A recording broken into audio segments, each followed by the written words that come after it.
Thank you. Good morning, everyone.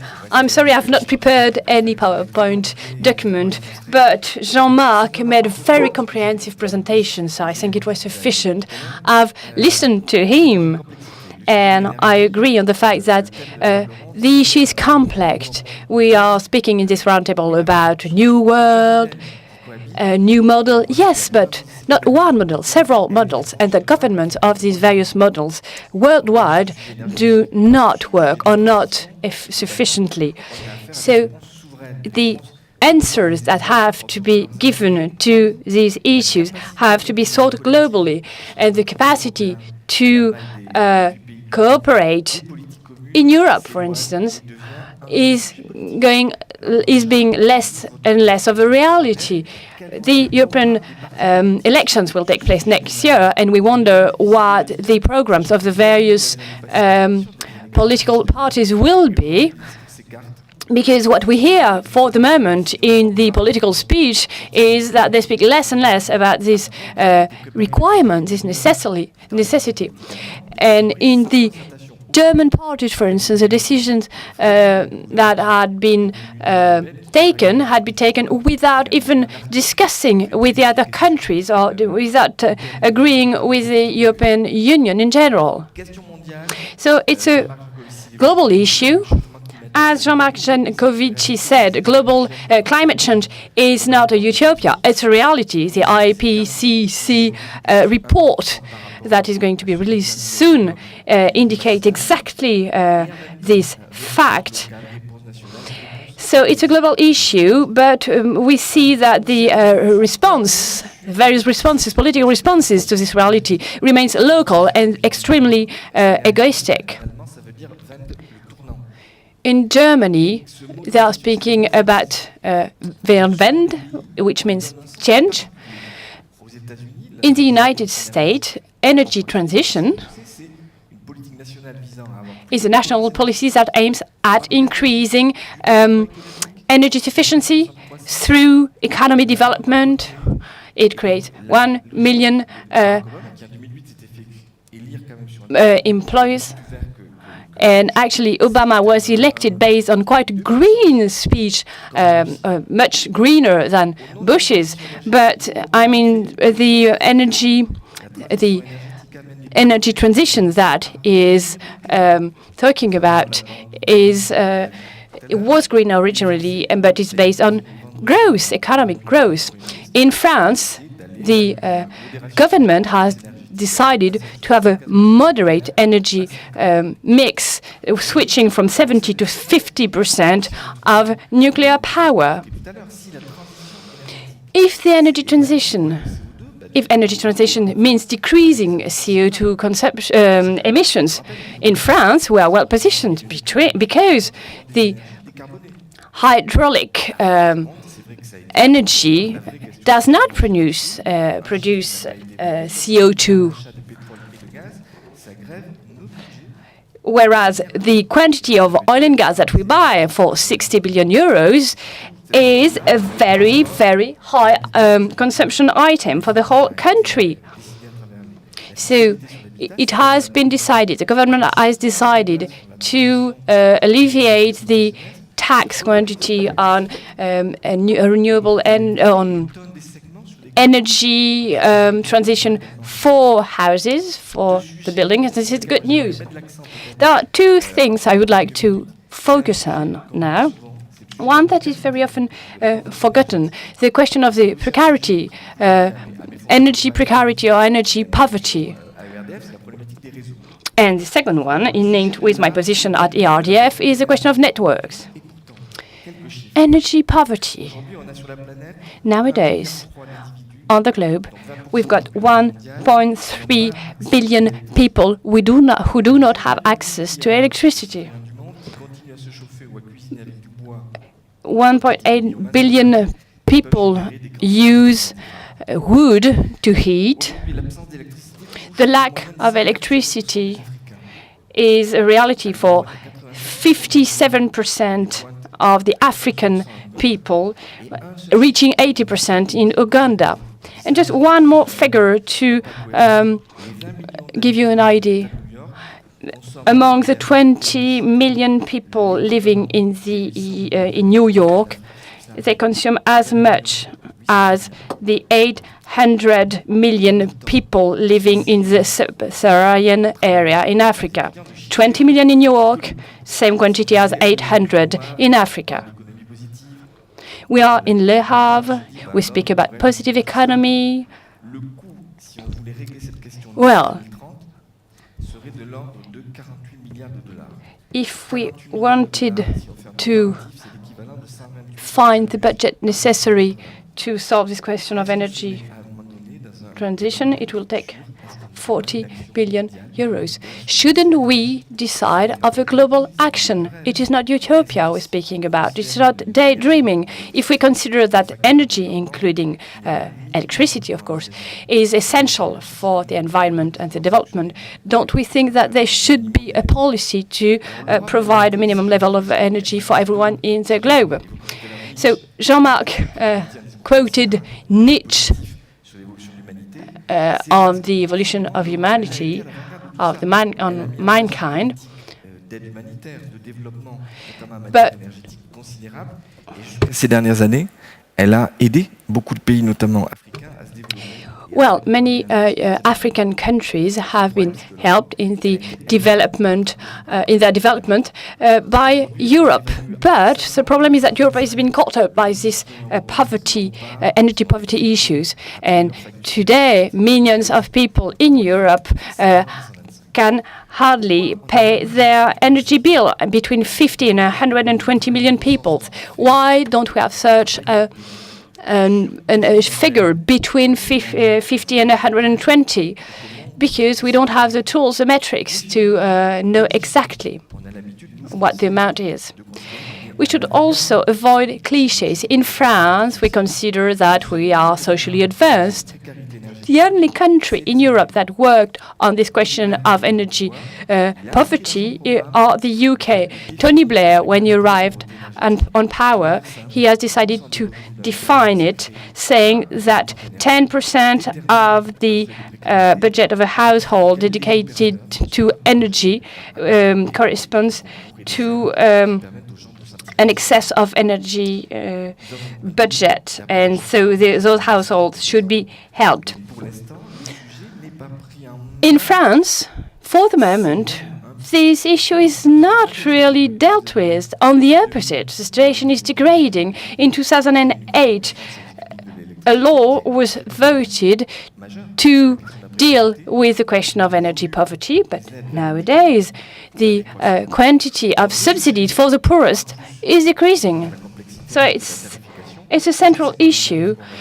And among the questions that we could ask ourselves is, should we use the rate tool, the modifying the price that people pay depending on their revenues, to help them having access to energy, or should we do something else? For instance, my opinion is that we should spot the people who need help because they are in a situation of energy poverty at a local level.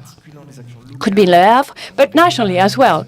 So you see that there is a need for an action at a local, national, and even European level. Why European? Because Europe has been created based on an energy agreement in the 50s, and the idea was to give everyone the opportunity to consume energy coming from anywhere in Europe. It was a capitalistic dream, but it did not lead to a fundamental change for the consumers. The problem in Europe in terms of energy nowadays is that the price of energy in all countries has not decreased. At the end of the 90s, beginning of the 2000s, the idea was that the wider energy market in Europe would lead to that, but it did not. So there are two aspects, competition and solidarity. The European Union has thought of using the tool of competition, but has not addressed the aspect of solidarity yet. I have a few more figures about the price increase to give you.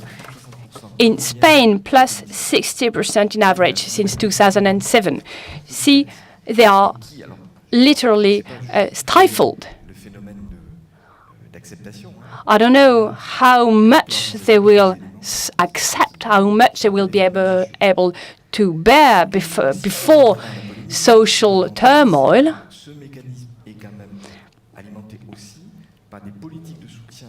This mechanism is supported by subsidies provided to consumers. In Germany, Angela Merkel has decided to help the industries by offering them special tax-free energy in some respect. Those who are paying are the consumers. With an increase of the energy bill last year, and it will increase even more for the consumer in the years to come, according to the EU Commissioner. Of course, it's essential to go on working on renewable energies, but we nevertheless have to deal with the social issues of the energy availability for everyone. There is also a question of transparency, of access to the information on energy prices, how they are built. The French Cour des Comptes body has emitted recently a report on the creation of the energy prices, for instance. My second point was networks. I would like to speak about this aspect, which is linked with the question of poverty. Networks is a way to address this question of precarity. In ERDF, we have 35 million clients, customers, and they give us a vision of the reality. 2 months ago, we launched a program that is called Precarity Ed, through which we can use all the data we have on the 35 million customers and providing those data to the local authorities to help them manage the question of energy poverty. For instance, in Le Havre, it is possible to know where people who have difficulties in terms of energy are located. We give this information to local authorities so that they can help them. The network is an asset also because very often we have vertical vision of energy production, transport, distribution, low and high voltage, and then it arrives at the level of the households. This is currently changing entirely.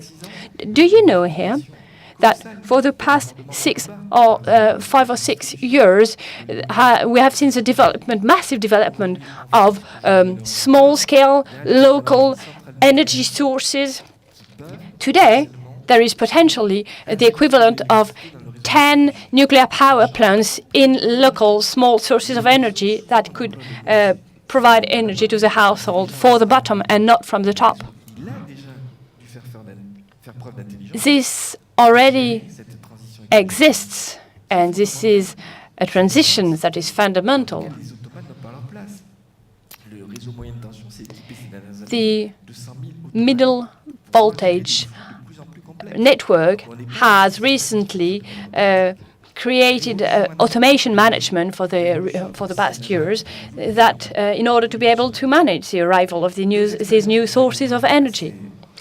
2 experiences have been carried out in the Bretagne and in the Provence regions with RTE, who is the company in charge of managing the network locally, and this program is called EcoWatt. In these 2 regions, they are consuming more than producing energy, and there is only a 400,000 watts line along the coast. So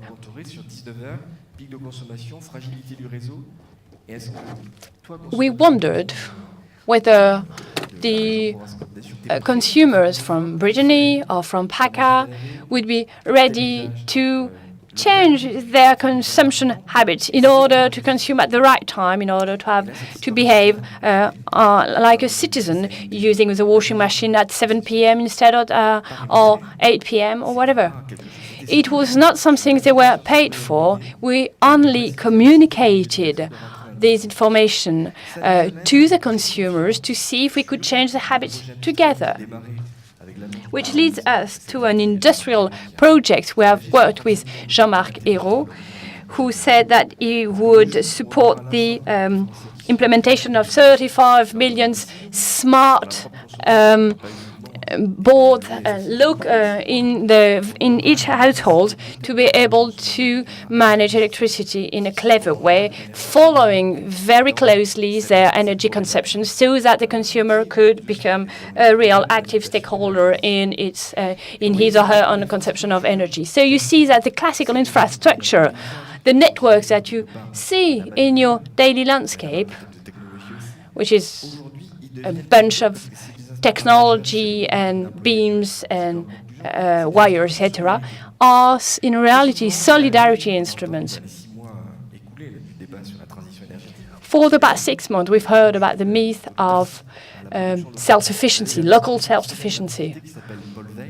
Paul Vey, who is an antiquity historian, wrote about the Roman utopia, meaning living like a Roman, where you would be someone growing your own food and being absolutely self-sufficient. It is not the reality. In reality, a network means that one region can produce for the other, if need be.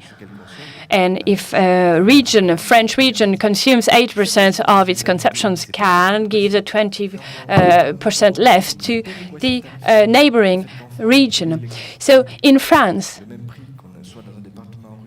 the fact, for instance, that we pay the same price for electricity wherever we are on the territory is a real political commitment. And this is why the network is essential and will be there for everyone in the years to come. Thank you very much.